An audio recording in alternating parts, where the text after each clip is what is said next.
ओम नमः शिवाय। नमस्कार दोस्तों, स्वागत है आप सभी का हमारे YouTube चैनल पर। दोस्तों, आज मैं आपको शिव महापुराण की कथा सुना रहा हूँ। आप सभी भक्तजन इस कथा को श्रद्धा पूर्वक मन लगाकर सुने। भगवान शिव जी आप सभी की मनोकामना पूर्ण करेंगे और आप सभी के कष्टों को हर लेंगे। ब्रह्मा जी ने कहा, हे नारद, सती ने अपने पिता के घर यज्ञ का हाल सुनकर चाहा कि मैं भी वहां जाऊं। वह इसी इच्छा से अकेली सदाशिव के पास पहुंची। वहां पहुंचकर देखा कि सेवक गण शिव जी की सेवा में संलग्न हैं। वे दिगंबर केवल रुद्राक्ष धारण किए हुए थे। उनके शीश पर जटाएं लटक रही थीं, शरीर पर भस्म शोभित थी। शिव का ऐसा स्वरूप देख सती ने उन्हें प्रणाम किया। सती को वहां देखकर शिव जी ने बड़े प्रेम के साथ उन्हें बैठा लिया। यद्यपि शिव सब कुछ जानते थे, फिर भी उन्होंने संसारी लीला के निमित्त वहां आने का कारण पूछा। तब सती अत्यंत प्रसन्न होकर बोली, हे प्रभु, क्या आपको यह अच्छा नहीं लगा कि दक्ष ने यज्ञ आरंभ किया है? मित्रों तथा बांधवों की भेंट महाधर्म है। इसी से अच्छे लोग भले बंधुओं की संगति स्वीकार करते हैं तथा आनंद प्राप्त करते हैं। अस्तु, आपको यह उचित है कि वहां चलकर यज्ञ को पवित्र करें तथा मुझे भी अपने साथ ले जाकर मेरी इच्छा की पूर्ति करें। मेरे पिता के यज्ञ में ब्रह्मा विष्णु आदि सब देवता पहुंच गए हैं, परंतु आप वहां नहीं गए। शायद यह आपको अच्छा मालूम नहीं हुआ। आप वहां न जाने का कारण मुझसे विस्तार पूर्वक कहिए। मैं आपकी दासी हूँ। मेरी हार्दिक इच्छा है कि मैं अपने पिता के घर जाऊं, इसलिए आप मुझे अपने साथ लेकर वहां चलिए। शिव जी ने सती के वचन सुनकर मुस्कुराते हुए कहा, हे सती, तुम्हारे पिता दक्ष ने मुझको यज्ञ का निमंत्रण नहीं भेजा है तथा शत्रुता रखकर मेरा अनादर किया है। तुम ही सोचो, वहां केवल तुम्ही को ना बुलाकर अन्य सब लड़कियों को बुलाया है। इसका एकमात्र कारण केवल शत्रुता ही है। ऐसे स्थान पर बिना बुलाए जाना कहाँ तक उचित है? यद्यपि धर्मशास्त्र कहता है कि अपने पिता, मित्र, गुरु तथा स्वामी के घर बिना बुलाए भी जाना उचित है, परंतु उनके मन में शत्रुता भी नहीं होनी चाहिए। किसी के घर बिना बुलाए जाना मृत्यु से अधिक तथा अनादर एवं लोक निंदा का कारण होता है। सती यह सुनकर बोली, हे स्वामी, आप इस बैर का कारण तो बतावें। शिव जी ने पिछला सब वृतांत सुनाकर कहा, उचित है कि तुम दक्ष के यज्ञ में ना जाओ, नहीं तो तुमको बड़ा कष्ट उठाना पड़ेगा। शिव ने सती को अनेक प्रकार से समझाया, परंतु सती को यह अच्छा न लगा। वह दक्ष पर अति अप्रसन्न एवं कुपित होकर कहने लगी, हे शिव जी, आप तीनों लोकों को आनंद प्रदान करने वाले हैं। सभी देवता आपका स्मरण करते हैं। आप यज्ञ, कर्म तथा यज्ञ के फल हैं। आपकी दृष्टि मात्र से ही तीनों लोग तृप्त हो जाते हैं। आपसे यज्ञ पूर्ण तथा पवित्र होता है। मूर्ख दक्ष ने आपको अपने यज्ञ में नहीं बुलाया, सो मुझे चिंता है कि उसका यज्ञ किस प्रकार पूर्ण होगा। मेरा पिता इस प्रकार क्यों अज्ञानी हो गया, मुझे बड़ी चिंता है। यदि आप मुझे आज्ञा दें तो मैं जाकर उसके शील या दुशील अथवा उसके बैर भाव को देखूं। हे नारद, शिव जी को तो कुछ और ही लीला करनी थी, इसलिए उन्होंने सती के आग्रह को न टालकर उन्हें नंदी पर सवार होकर यज्ञ में जाने की आज्ञा दे दी। उन्होंने सती के साथ अपने 60,000 गण देकर उन्हें विदा किया। अच्छे अच्छे वस्त्र आभूषण दिए, सती का स्वरूप भी अति उत्तम कर दिया। हे नारद, शिव ने ऐसी माया की कि सती बड़ी धूमधाम से चली। सती ने उस समय अपनी जैसी शोभा प्रकट की, वैसी किसी समय भी न प्रकट की थी। उनके चलने के समय बड़ा शब्द हुआ। कोई गण उछलता कूदता था, अन्य गण भी सबको प्रसन्न तथा आनंदित करते हुए चले। कोई सती का प्रताप वर्णन करता तो कोई शिव की महिमा का गान करता था। इस प्रकार सब अत्यंत प्रसन्न हो अनेक प्रकार की गति से चलते सती की सेवा करते दक्ष के घर पर जा पहुंचे। ब्रह्मा जी बोले, हे नारद, इस प्रकार सती दक्ष से भयभीत यज्ञशाला में पहुंची, परंतु वहां किसी ने उनसे बात तक न पूछी। न किसी ने यही जाना कि यह जगन माता हैं। दक्ष ने तो अहंकार में उनसे कुशल तक न पूछी। यह देखकर सती की बहनों ने, जो वहां उपस्थित थीं, हंसकर सती की निंदा की। सती ने यज्ञ में सब देवताओं का स्थान देखा, परंतु वहां शिवजी का स्थान न देखा। तब वे मन में अत्यंत क्रोधित हुई। उन्होंने अपना अनादर देख शिवजी का स्मरण किया तथा सोचा कि अपने क्रोध से दक्ष को भस्म कर डालें, परंतु फिर उन्होंने सोचा कि यह उचित नहीं होगा, क्योंकि जब दक्ष ने कठिन तपस्या करके मुझको प्रसन्न किया था, तब मैंने उनसे कहा था कि जब मैं तुमसे कुछ गर्व तथा अपने मान की कमी देखूंगी तो उसी समय अपना शरीर त्याग दूंगी। दक्ष ने भी इस बात को मान लिया था। अब वही समय आ गया है। अस्तु सती ने पुनः इस बात पर विचार कर बहुत दुख प्रकट किया और मन में कहा कि मुझे बड़ा दुख है जो शिवजी बिना पुत्र के ही रहे और उन्हें मेरे विवाह का कोई फल न मिला। मेरे सिवाय और कौन ऐसी स्त्री है जो मेरे पीछे शिवजी को प्रसन्न रख सकेगी। फिर शिवजी तो दूसरी स्त्री को अंगीकार ना करेंगे। अब मैं अपनी प्रतिज्ञा के अनुसार अपने शरीर को त्याग कर हिमाचल पर्वत के घर उत्पन्न होंगी तथा हिमाचल की पत्नी मुझे अपनी पुत्री समझेगी और मैं भी उसको अपनी माता समझकर आनंद प्रदान करूंगी। तब मैं शिवजी के साथ पुनः ब्याही जाऊंगी। उस समय मेरी सब लज्जा समाप्त हो जाएगी तथा संसार की मनोरथ पूर्ण होंगे। सती ने यह सब बातें सोचकर दक्ष से क्रोधित होकर कहा, हे पिता, तुमने शिव को निमंत्रण क्यों नहीं भेजा? क्या तुम्हारी बुद्धि नष्ट हो गई है? जिन मेरे स्वामी शिव से तीनों लोग पवित्र होते हैं, तुमने उन्हें क्यों नहीं बुलाया? बिना शिवजी के सब कर्म असिद्ध हो जाते हैं।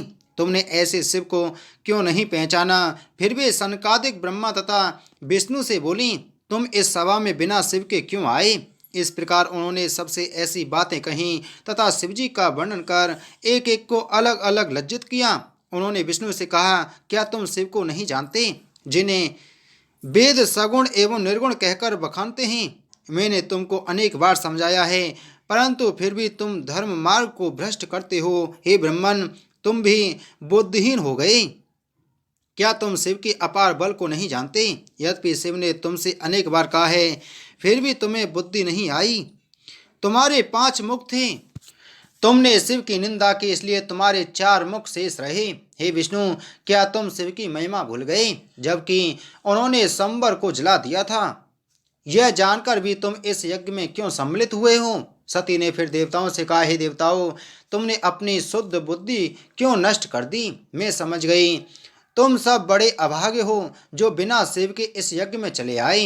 हे भृगु, अत्रि, वशिष्ठ, तुमने यह बात बुद्धि के विरुद्ध क्यों की? तुमको तो साफ देने की महान शक्ति है, क्यों तुम भी शिवजी की शक्ति को नहीं जानते? एक बार भगवान सदाशिव मगर का रूप धारण कर द्रविणपुर को गए थे और वहां उन्होंने भक्त की परीक्षा लेने के लिए कुछ लीलाएं की, परंतु मुनियों ने उन लीलाओं के रहस्य को न जानकर शिवजी को शाप दे डाला और उस शाप का प्रभाव उन्हीं के लिए प्रतिकूल पड़ा। उस समय जब कि तीनों लोग जलने लगे तब शिवजी ने अपने लिंग को इस पृथ्वी पर गिरा दिया था, जिसके कारण वे पुनर्जीवित हो गए थे। इतना कहकर सती ने अत्यंत क्रुद्ध होकर ब्रह्मा तथा विष्णु से इस प्रकार कहा, हे ब्रह्मा तथा हे विष्णु, दक्ष ने जो कुछ किया है उसके मूल में तुम दोनों हो, क्योंकि तुम दोनों शिवजी के न आने पर भी इस यज्ञ में सम्मिलित हुए हो। अस्तु, तुमने जैसा कार्य किया उसका फल तुम्हें अवश्य भोगना पड़ेगा। आश्चर्य है कि जिन शिवजी द्वारा चारों वेद तथा संपूर्ण सृष्टि की उत्पत्ति हुई है उन्हें तुम बिल्कुल नहीं पहचान सके। यदि तुम दोनों दक्ष के इस यज्ञ में नहीं आते तो दक्ष को इतना अहंकार कभी न होता। यदि यहाँ उपस्थित देवता तथा ऋषि मुनि भी न आते तो दक्ष को कभी भी यह हिम्मत न होती कि वे शिवजी से विरुद्ध होकर कोई कार्य करते। तुम लोगों की बुद्धि वास्तव में भ्रष्ट हो गई है, जो तुम्हें दधीचि मुनि का सभा से उठ जाना भी अच्छा नहीं लगा। हे नारद, सती के मुख से निकले हुए इन शब्दों को सुनकर दक्ष ने अत्यंत क्रुद्ध होकर कहा, अरे मतिमंद, तू ऐसी बातें क्यों कर रही है? मेरा और तेरा पिता पुत्री का संबंध समाप्त हो चुका है। यदि तेरी इच्छा हो तो तू यहाँ रह, अन्यथा अपने घर चली जा। तेरा पति अत्यंत अशुभ है, उसके नाम में केवल 2 ही अक्षर हैं। वह भूत प्रेत एवं पिशाचों के साथ रहता है, चिता की भस्म को अपने शरीर में लगाता है और शमशान में घूमा करता है। उसके माता पिता, कुल, जाति पाति आदि का कुछ भी पता नहीं है। उसका वर्णन वेद में भले हो परंतु उसमें कोई शुभ लक्षण दिखाई नहीं देते, इसलिए मैंने उसे यहाँ नहीं बुलाया, क्योंकि ऐसे मूर्ख मनुष्य का यज्ञ में आना निषिद्ध कहा गया है। हे सती, मैंने वास्तव में बड़ी मूर्खता की जो औरों के कहने पर तुम जैसी अपनी श्रेष्ठ पुत्री का विवाह उस नंग धड़ंग औरंग के साथ कर दिया। मुझे इस बात का बहुत बड़ा पश्चाताप है। अस्तु, तू मेरी बातों पर विचार करके अपना क्रोध त्याग दे। दक्ष की बातों को सुनकर सती पुनः क्रोधित हो उठी और अपने पिता को महापापी अनुमान कर बहुत दुखी हुई। वे बोली, शिवजी का अपमान कभी सुनना नहीं चाहिए। यदि कोई व्यक्ति शिवजी की निंदा कर रहा हो तो सुनने वाले को उचित है कि वह या तो उस निंदा करने वाले की जीभ काट ले, अन्यथा अपने दोनों कान बंद करके वहां से उठ जाए और अपने शरीर को अग्नि में जलाकर भस्म कर दे। इसके विपरीत चलने से महापाप होता है। जो व्यक्ति शिवजी की निंदा करता है वह उस समय तक नरक में पड़ा रहता है जब तक कि इस ब्रह्मांड में सूर्य और चंद्रमा स्थित रहते हैं। यह बात वेद में कथन से भी पक्की होती है। इस प्रकार कहकर सती अपने मन में अत्यंत पछताती हुई सोचने लगी कि मैंने यहाँ आकर शिवजी की निंदा अपने कानों से सुनी है, यह अच्छा नहीं हुआ। उन्हें इस बात से और भी अधिक दुख हो रहा था कि वे यहाँ किस लिए आईं और अब कौन सा मुंह लेकर शिवजी के पास लौटेंगी। वे सोचने लगे कि यद्यपि शिवजी के चरणों का दर्शन प्राप्त करना मेरे लिए अत्यंत आवश्यक है, परंतु अब भला किस मुंह से मैं उनके पास जाऊं। मुझे तो दोनों ही प्रकार से कठिनाई दिखाई दे रही है। हे नारद, इस प्रकार विचार करने के उपरांत सती अत्यंत क्रुद्ध होकर शिवनाम का जोर जोर से उच्चारण करने लगीं। उन्होंने किसी की भी प्रतिष्ठा का ध्यान न रखते हुए यज्ञशाला में उपस्थित सब लोगों को धिक्कारते हुए कहा, हे उपस्थित सभासदों, मैं तुम लोगों से यह बात सत्य ही कह रही हूँ कि इस समय तुम्हारी बुद्धि नष्ट हो गई है। अंत में तुम्हें बहुत अधिक पछताना पड़ेगा। तुम में से अनेक मारे जाएंगे और अनेक भागकर किसी गुप्त स्थान पर छिप जाने के लिए विवश होंगे। इस सभा में जिसने शिवजी की निंदा की है और जिसने उसे सुना है उन सबको महापाप लगा है। सभासदों से इस प्रकार कहकर वे दक्ष से बोली, हे दक्ष, तुमने शिवजी की बहुत निंदा की है, अतः तुम्हें भी बहुत पछताना पड़ेगा। शिवजी सबको सुख देने वाले और सबके स्वामी हैं, पर तुम उन्हें साधारण देवताओं की भांति ही समझ रहे हो। तुम्हें यह मालूम नहीं है कि वे संपूर्ण सृष्टि के सबसे बड़े हितैषी हैं। तुम्हें अपनी करनी का फल अवश्य शीघ्र ही मिलेगा। हे दक्ष, वेद में मनुष्य के 3 प्रकार कहे गए हैं। जो किसी के गुण तथा शील में दोष लगाता है उसे अधम कहा जाता है। जो किसी के पाप तथा पुण्य का सच्चा वर्णन करता है उसे मध्यम कहते हैं, और जो किसी के पापों को छिपाते हुए केवल उसके सद्गुणों का ही वर्णन करता है उसे उत्तम की संज्ञा दी गई जाती है। इस तीनों में भी जो सर्वोत्तम प्राणी होते हैं वे अन्य लोगों के केवल गुण का ही वर्णन नहीं करते हैं, अब तो वे सबको अपने कृत्य द्वारा प्रसन्न भी रखते हैं। मैंने इन 3 प्रकार के प्राणियों का विचार करते हुए यह निष्कर्ष निकाला है कि तुम अधम प्रकार के हो, क्योंकि तुमने शिवजी की झूठी निंदा की है। मिथ्या भाषण, अहंकार, क्रोध, लोभ आदि जितने भी बड़े पाप हैं उन सब में महान पाप किसी दूसरे की निंदा करना है। तुम जो यह कहते हो कि शिव नाम में केवल 2 ही अक्षर हैं, सो तुम्हें यह जान लेना चाहिए कि ये 2 अक्षर इतने प्रभावशाली हैं कि जो मनुष्य इन्हें अपने मुख से निकालता है उसके संपूर्ण पाप भस्म हो जाते हैं। ऐसे पवित्र नाम की निंदा करना कभी भी उचित नहीं है, परंतु तुम अपने अज्ञान के कारण इस बात को नहीं पहचानते। शिवजी अनादि अप्रमेय तथा महान हैं। उनसे द्वेष रखने वाले का कभी भी कल्याण नहीं होता। जिन लोगों ने शिवजी की वास्तविक महिमा को पहचान लिया है वे सदैव उन्हीं के प्रेम में मग्न रहते हैं। यह मेरा शरीर तुम्हारे द्वारा उत्पन्न हुआ है, अस्तु मैं अपना खेद नष्ट करने के निमित्त अब इसे अवश्य त्याग दूंगी, क्योंकि शिव निंदक पिता की पुत्री कहलाना मुझे सहन नहीं होगा। हे दक्ष, तुमने जो यह कहा कि शिवजी कोई कर्म नहीं करते और अशुभ वेशधारी हैं, उसका उत्तर यह है कि वे पर ब्रह्म शरीर रहित एवं अनादि हैं। माया को ग्रहण किए रहने के कारण ही वे अपना ऐसा अमंगल वेश बनाए रहते हैं। भला उन्हें किसी कर्म से क्या प्रयोजन है। तुमने जो यह कहा है कि वे चिता भस्म लगाने वाले नग्न, निर्धन तथा अवधूत हैं, उसका उत्तर केवल यही है कि मुझे उनका यह स्वरूप देखकर ही प्रसन्नता होती है। उनके इस स्वरूप के अतिरिक्त किसी अन्य रूप को देखना मुझे स्वीकार नहीं है। अस्तु, अब मैं अपने निश्चयानुसार अपने को भस्म करती हूँ, क्योंकि इससे शिवजी को प्रसन्नता की प्राप्ति होगी।